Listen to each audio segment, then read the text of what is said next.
Maude, how are you? I'm good. How are you? I'm not sure. I'm just kidding. I'm doing great, Maude. You know, I was looking forward to this day because we had you on, I think, in July. Yeah, wow, the months are going by. Ooh, I know, they're going that by was quick, huh? fast. First off, how are you feeling? I saw your post on the gram. Are you doing okay? I am. I feel like I can speak for everyone when I say everyone's just a little bit funky at the moment, whether it's health or mental health. Everyone's just not 100%. For me, it's fatigue. Oh. Yay. Yes. Oh my, same. You know, I have this cough. I don't know what's going on with me. I'm like, oh my gosh, I think I'm dying. You know, Promise me you'll never die.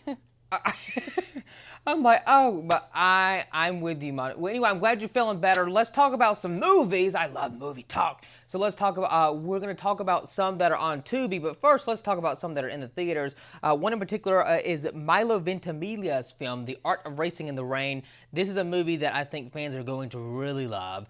So how do you think it's going to do in the box office? It's an interesting thing. The box office is a little all over the place lately now that sort of Disney's petering out because they were super heavy in the first half of this year with the Avengers, Captain Marvel, Spider-Man Far From Home, which is technically Fox, but it's still a Marvel property. And then also Lion King and Aladdin. So they've won the box office lately. But now things are petering out a little bit. The only blockbuster out at the moment really is Hobbs and Shaw. I think that the great thing about this movie that we're talking about is that it's not in a franchise. You know, it's not necessarily like the same thing that we've seen multiple times before, like Hobbs and Shaw, which I believe is the 9th movie in the Fast and Furious franchise. So this is something that's a little bit different from what we've seen. In saying that, though, you know you're going to cry watching these movies, and some people just do not like crying in public, so probably won't be catching this one in the cinemas. And I spend all day hugging my dog. I know. So I mean, I think one of the cast members from the film, because, you know, like I said, we've been promoting this on iHollywood the past week, and I think one of them said that you're going to want to go out and adopt a dog after you watch the movie. I'm like, ooh, okay, that sounds good. Dogs are the best thing in the world. I know it was recently International Cat Day, but I'm team dog big time here. So I think a lot of people are going to be watching this one. It looks very family friendly. Milo Ventimiglia is also awesome a lot of the time.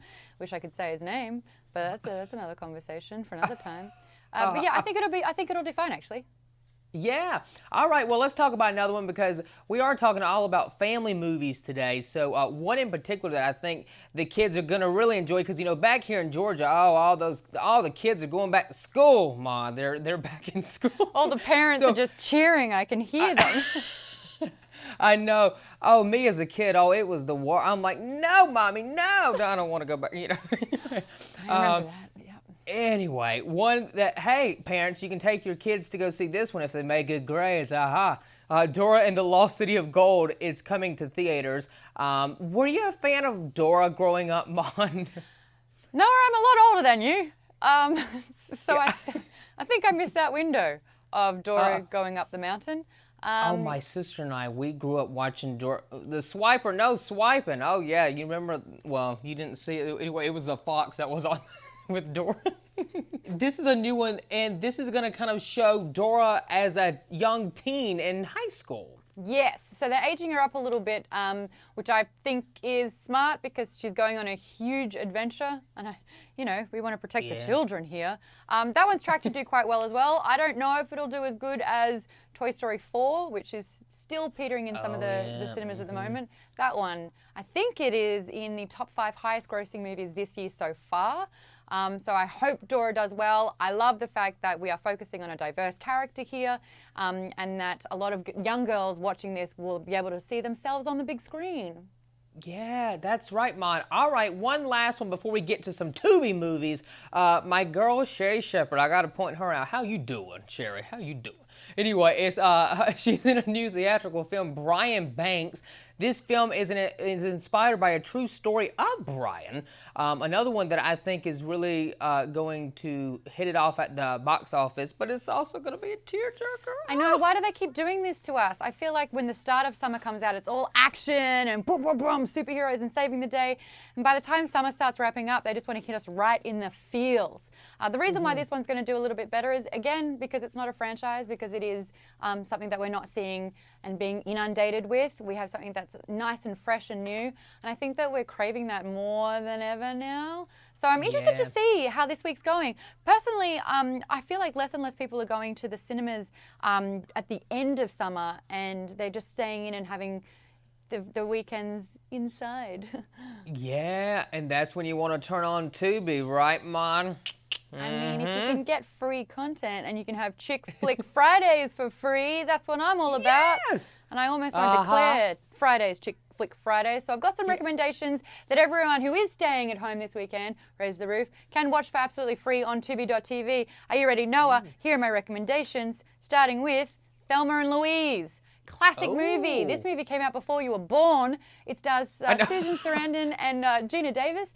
They basically want to escape their lives. They're sick of what's going on, so they go on a road trip, and everything that can go wrong does go wrong. It's actually a little bit of a tragic tale when you think about it, but it was directed by Ridley Scott. This movie stands the test of time. It's absolutely worth watching, and it also stars Brad Pitt in his breakout role. He's very young and very shirtless in this movie, I'll have you know. Oh, ladies. Hey. Oh, hey. You know. That's right. Someone has to watch that movie. It may as well be us. But also, if you do want a rom-com, I have to recommend Four Weddings and a Funeral. My mum loves this movie, and she kind of passed that down to me. It came out in 1991, and again, this movie, I believe, is 92% on Rotten Tomatoes, so it stands the test of time. It stars Hugh Grant, who is the king of the rom-com, and he's teamed up with Andie MacDowell, who you'll know from Groundhog Day. And they basically, fate keeps bringing them together, and Hugh Grant, who plays a notorious bachelor, kind of can't help but read the signs with this one. Well, those are some great films to definitely check out on Tubi, and hit the theaters too to check out some of the latest family movies out there that you will enjoy. Maude Garrett, thank you so much for joining me. It is always a pleasure to speak with you. I'm sure we'll have you back on the show again. I mean, you are just the best. I love having you here. Oh, Noah, thank you so much. I'll come back anytime you ask me. All right, Maude, take care. Have a good one. Bye.